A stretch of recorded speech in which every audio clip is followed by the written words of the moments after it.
చిన్న చిన్న విషయాలు పర్వాలేదు, కానీ మన జీవితాలనే దెబ్బకొట్టేటువంటి కృష్ణా జలాలు కేఆర్ఎంబి అంటే కృష్ణా రివర్ మేనేజ్మెంట్ బోర్డుకు భద్రపల్లాగబోయి అప్పయిపోయినారు ఈ గవర్నమెంట్. ఇదే జిల్లాలో ఉన్న మంత్రి ఉత్తమ్ కుమార్ రెడ్డి మొన్న మాట్లాడిండు అసెంబ్లీలో, మీరు కూడా విన్నారు. ఉమ్మడి రాష్ట్రమే నయం ఉండినట్టు ఆయనకట. ఉమ్మడి రాష్ట్రమే మంచిగా ఉండే ఇప్పుడు మంచిగా లేదట. మరి శ్రీకాంతాచారి ఎందుకు చచ్చిపోయింది? ఇదే జిల్లాలో పుట్టే బిడ్డ.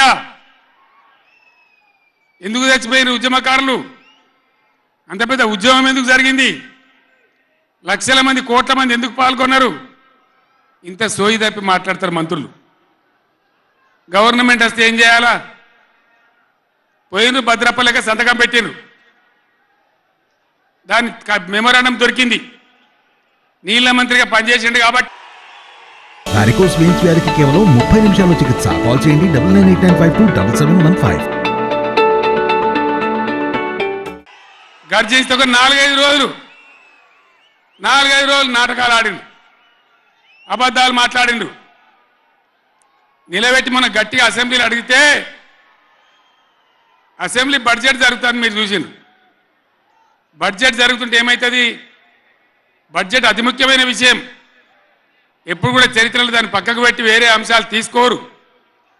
కానీ అగమేఘాల మీద ఇది జరుగుతుంటే, ఆ రగడ జరుగుతుంటే, బిడ్డ మీ సంగతి బదాలను నిలబెడతా, మిమ్మలను ప్రజల ముందే తెలుసుకుంటాం అని నల్లగొండ చెలవు నల్లగొండ నేను పిలిపించిన.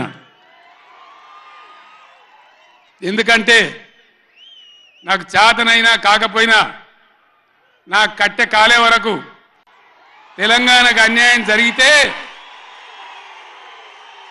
చివరి శ్వాస దాకా కూడా పులిలాగా లేచి కొట్లాడతా తప్ప పిల్లిలాగా ఉండను. ఎట్టి పరిస్థితులలో 600 ఏ విషయంలో కూడా తెలంగాణకు అన్యాయం జరగనివ్వను. కొట్లాడదాం. చెలో నల్గొండ ఇయ్యంగానే పిక్క పిక్క సచ్చుడు.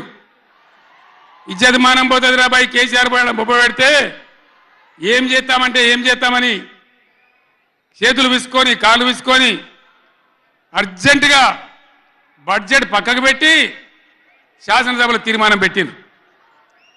ఆ తీర్మానం కూడా చక్కగా లేదు. వాళ్ళ తెలివి సల్లారా.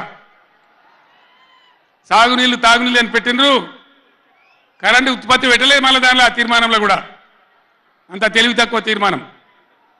అది పెట్టి ఇక మామ అనిపించుకున్నారు. అయిపోయింది కదా.